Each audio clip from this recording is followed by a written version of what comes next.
Good morning everyone, welcome to exam orbit classes. आज है 23 अप्रैल और आज के इस सेशन में 23 अप्रैल के करंट अफेयर के साथ साथ पूरे वीक का करंट अफेयर भी क्विक रिवीजन करेंगे, जो कि सभी परीक्षाओं के लिए महत्वपूर्ण है। तो आज के सेशन का पहला सवाल है कि इसरो ने किस देश के 2 सैटेलाइट सफलतापूर्वक लॉन्च किए हैं। तो आप सभी याद रखेंगे, इसरो द्वारा सिंगापुर के 2 सैटेलाइट को सफलतापूर्वक लॉन्च कर दिया गया है। डिस्कस कर लेते हैं आगे इनके बारे में। तो इसरो द्वारा PSLV C-55 रॉकेट से ये दोनों सैटेलाइट लॉन्च किए गए हैं। सिंगापुर के ये सैटेलाइट हैं जिनका नाम है TELIOS-2 और ल्यूम लाइट 4। याद रखेंगे, नाम एग्जाम में पूछे जा सकते हैं। और इनकी लॉन्चिंग हुई है सतीश धवन अंतरिक्ष केंद्र से और पृथ्वी की निचली कक्षा में इन्हें स्थापित किया गया है। और इसी लॉन्चिंग के साथ ही ऑर्बिट में भेजे गए विदेशी सैटेलाइट की जो कुल संख्या है वो 424 हो गई है। तो अब डिस्कस कर लेते हैं एक एक करके दोनों सैटेलाइट के बारे में कि आखिर इनका उद्देश्य क्या है। तो अगर आपसे पूछा जाता है ल्यूम लाइट 4 के बारे में, तो ये सिंगापुर के इंफोकॉम रिसर्च इंस्टीट्यूट और नेशनल यूनिवर्सिटी ऑफ सिंगापुर के satellite technology and research centre की साझेदारी से बनाए गए हैं। इसका जो उद्देश्य है वो सिंगापुर की ई नेविगेशन, समुद्री सुरक्षा को बढ़ाना और ग्लोबल शिपिंग कम्युनिटी को फ़ायदा पहुंचाना, ये इसका मुख्य उद्देश्य है। सेकंड, आप याद रखेंगे TELIOS-2 के उद्देश्य के बारे में। तो फ्रेंड्स, यह आपदा प्रबंधन से जुड़ी सूचना देगा, किसको? सिंगापुर को। तो दोनों ही सैटेलाइट आपको याद रखना है। पूछा जा सकता है कि दोनों सैटेलाइट किस देश के हैं, जो कि हाल ही में इसरो द्वारा लॉन्च किए गए थे, सिंगापुर।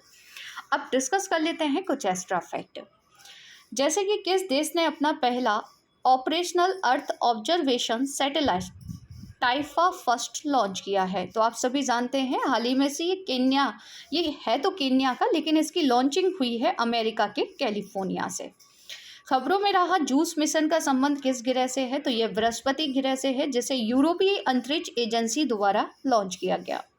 यूरोपा क्लीपर, इसके बारे में याद रखेंगे, Europa clipper space craft mission का संबंध किससे है, तो ये भी बृहस्पति ग्रह से ही संबंधित है, जिसे नासा जल्द ही लॉन्च करने वाला है।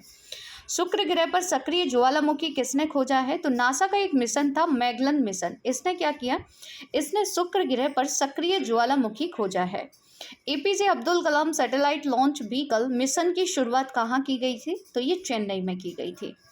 अब आप मुझे बताइए कमेंट्स करके कि जो जूस मिशन है ये बृहस्पति के 2 चंद्रमा पर जीवन की खोज करेगा। उन 2 चंद्रमा के नाम क्या है वो आपको कमेंट्स बॉक्स में लिखना है। तो आगे डिस्कस करेंगे। अगर आप लोग पहली बार चैनल पर विजिट कर रहे हैं तो चैनल को सब्सक्राइब कर लीजिएगा, साथ ही बेल आइकन दबाना बिल्कुल ना भूलें, जिससे आप सभी को क्लास का जो नोटिफिकेशन है वो सबसे पहले मिल जाएगा। इस क्लास की PDF बाद में आप सभी को टेलीग्राम चैनल पर मिल जाएगी। टेलीग्राम पर जाकर एग्जाम ऑर्बिट क्लासेस से लोगो आपको दिखाई देगा। जिसने भी टेलीग्राम चैनल ज्वाइन नहीं किया है ज्वाइन कर लीजिए, क्योंकि PDF के अलावा यहाँ पर आपको GK GS के क्वेश्चंस भी कराए जाते हैं, जो कि सभी परीक्षाओं के लिए महत्वपूर्ण है। और जिसने भी अभी तक क्लास को लाइक नहीं किया है फ्रेंड्स, लाइक कर दीजिए। चलिए आगे बढ़ते हैं।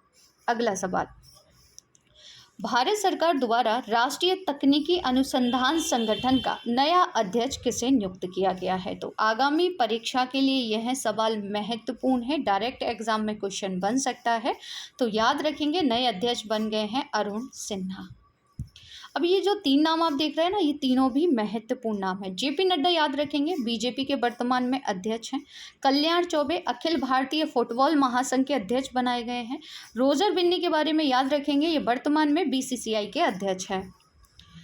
तो अरुण सिन्हा को भारत सरकार द्वारा राष्ट्रीय तकनीकी अनुसंधान संगठन का नया अध्यक्ष नियुक्त किया गया है। फ्रेंड्स, राष्ट्रीय तकनीकी अनुसंधान संगठन भारत में स्थित एक तकनीकी खुफिया एजेंसी है और यह प्रधानमंत्री कार्यालय में राष्ट्रीय सुरक्षा सलाहकार के तहत काम करता है। 2004 में इसे स्थापित किया गया था। तो आपसे अध्यक्ष पूछे जा सकते हैं कि इसके अध्यक्ष कौन बने हैं, अरुण सिन्हा नाम आपको याद रखना है। अब कुछ अध्यक्ष लेटेस्ट करंट अफेयर डिस्कस कर लेते हैं। तो अंशुमान सिंघानिया इनका नाम याद रखेंगे, टायर निर्माताओं के संगठन ATMA के ये अध्यक्ष बने हैं। कलिकेश नारायण सिंह देव, इनके बारे में याद रखना है, राष्ट्रीय राइफल एसोसिएशन ऑफ इंडिया के अध्यक्ष के रूप में इन्होंने कार्यभार संभाल लिया है। अलेक्जेंडर सेफ्रिन 2027 तक निर्विरोध यूईएफए के अध्यक्ष चुने गए हैं। कब तक के लिए? 2027 तक के लिए। सुधा शिव कुमार के बारे में याद रखेंगे, फिक्की लेडीज ऑर्गेनाइजेशन की 40वीं ये अध्यक्ष बनी हैं। ब्राजील की पूर्व राष्ट्रपति जिनका नाम है डिल्मा रूसेफ, ये ब्रिक्स न्यू डेवलपमेंट बैंक की अध्यक्ष नियुक्त की गई हैं। तो ये कुछ महत्वपूर्ण नाम हैं जिनके बारे में आप सभी को याद रखना है। अगला सवाल डिस्कस करेंगे कि ब्रिटेन के उप प्रधानमंत्री कौन थे जिन्होंने हाल ही में अपने पद से इस्तीफा दे दिया है। तो फ्रेंड्स, ब्रिटेन के उप प्रधानमंत्री जिनका नाम है डोमिनिक राब, इन्होंने अपने पद से इस्तीफा दे दिया है और इन्हें आप सभी पिक में देख सकते हैं। वहीं अगर आपसे पूछा जाता है कि ब्रिटेन के वर्तमान में प्रधानमंत्री कौन है, तो आप सभी जानते हैं भारतीय मूल के ऋषि सुनक हैं। नेक्स्ट क्वेश्चन, एचडीएफसी बैंक ने किसे उप प्रबंध निदेशक के तौर पर नियुक्त किया है? तो फ्रेंड्स, इनका नाम क्या है? इनका नाम है केजात भरूचा, जिन्हें आप सभी पिक में देख सकते हैं। और हाल ही में आरबीआई ने इनकी नियुक्ति को मंजूरी दे दी थी। एचडीएफसी बैंक की स्थापना की अगर पूछा जाता है आपसे कि एचडीएफसी बैंक की स्थापना कब की गई थी, तो 1994 में हुई थी। और एचडीएफसी बैंक का जो मुख्यालय है वो मुंबई, महाराष्ट्र में आता है।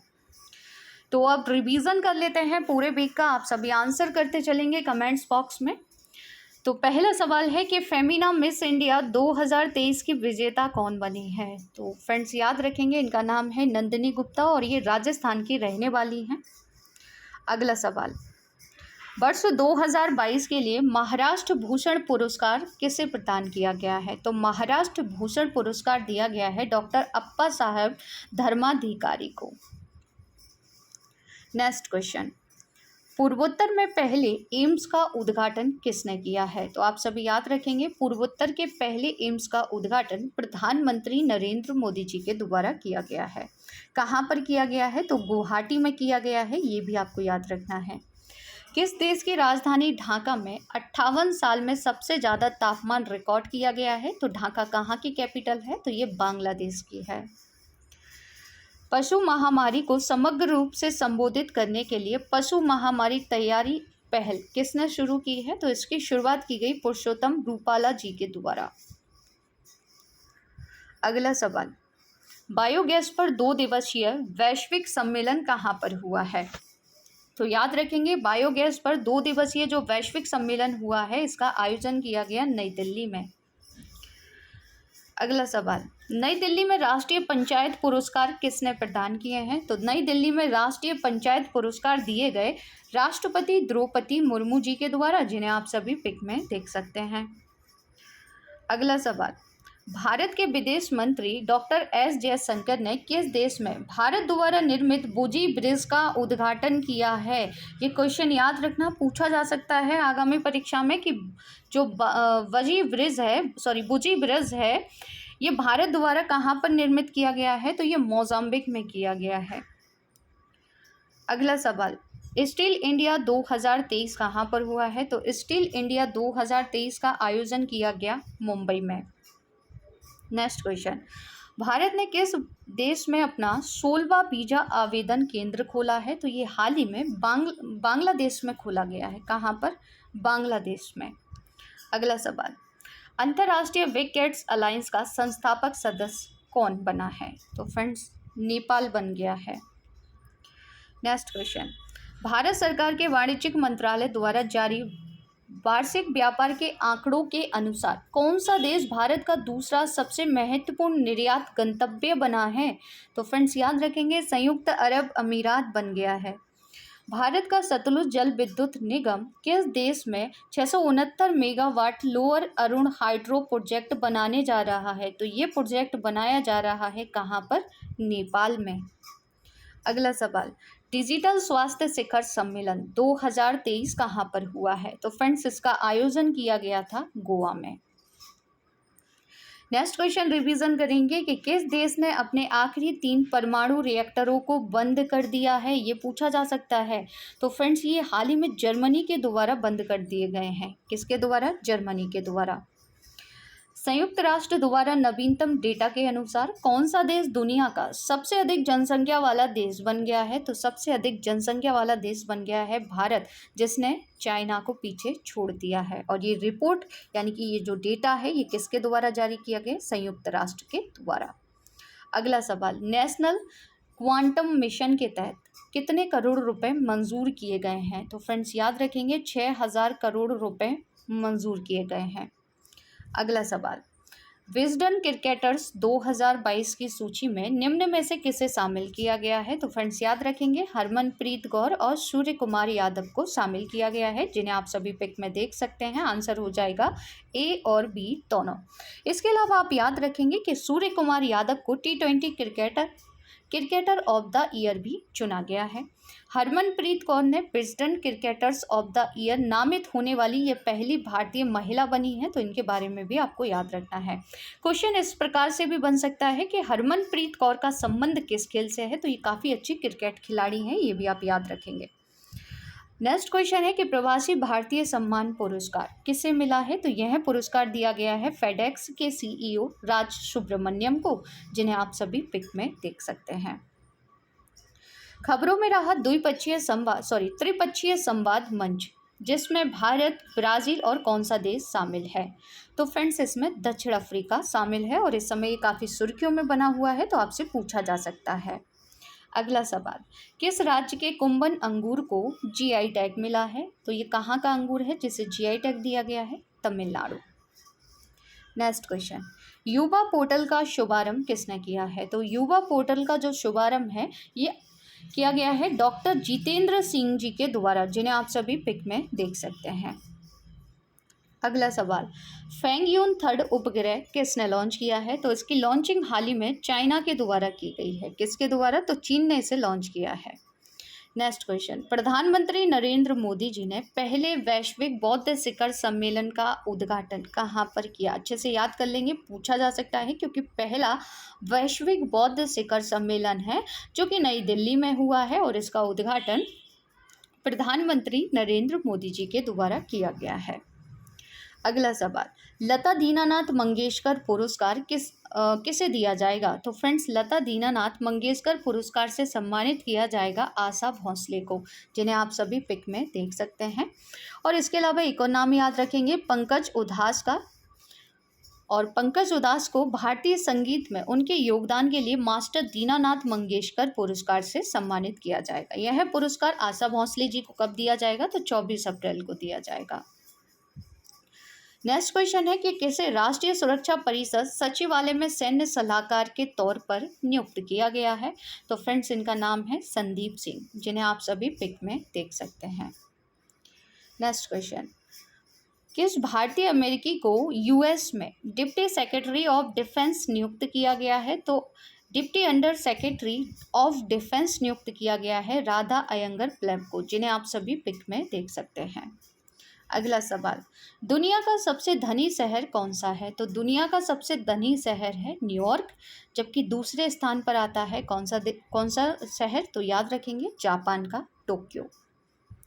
अगला सवाल, किस बैंक ने भारत का पहला voice biometric authentication banking app launch किया है? तो इसकी लॉन्चिंग की गई है सिटी यूनियन बैंक के द्वारा। अगला सवाल, भारतीय सेना ने सैन्य कर्मियों को चीनी भाषा का प्रशिक्षण देने के लिए किस यूनिवर्सिटी के साथ समझौता किया है? तो फ्रेंड्स किस यूनिवर्सिटी के साथ समझौता किया गया है? तेजपुर यूनिवर्सिटी, जो कि कहाँ पर आती है? तो ये असम में आती है। और तेजपुर यूनिवर्सिटी की स्थापना कब की गई थी? अगर आपसे पूछा जाता है तो 1994 में इसे स्थापित किया गया था। नेक्स्ट क्वेश्चन, वीरता पुरस्कार प्राप्त करने वाली भारतीय वायुसेना की पहली महिला अधिकारी कौन बनी है? महत्वपूर्ण सवाल है, तो याद रखेंगे दीपिका मिश्रा बन गई हैं, जिन्हें आप सभी पिक में देख सकते हैं। Next question, Miguel Diaz Canel किस देश के राष्ट्रपति बने हैं? तो फ्रेंड्स ये बने हैं क्यूबा गणराज्य के प्रेसिडेंट, और फिर से इनकी नियुक्ति की गई है, यानी कि फिर से ये चुने गए हैं। अगला सवाल,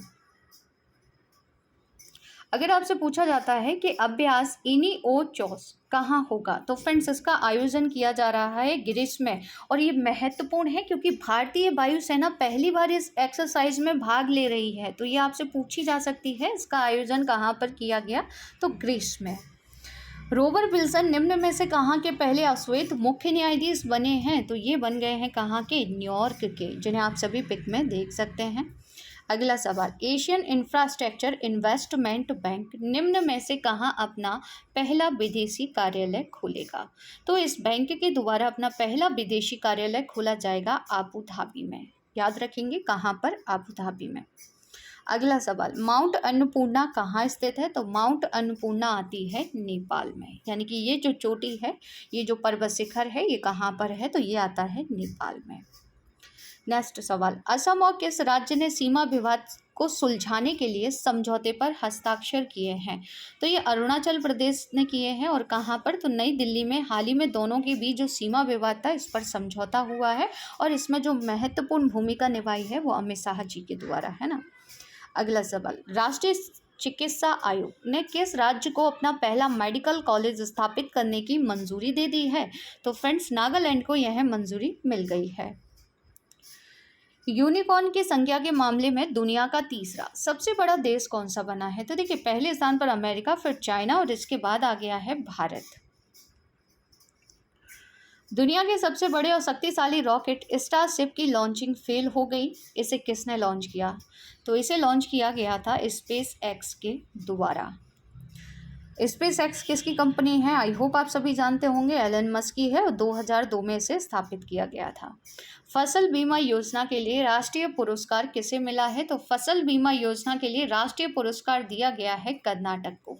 किसे दिया गया है? तो याद रखेंगे, कर्नाटक को।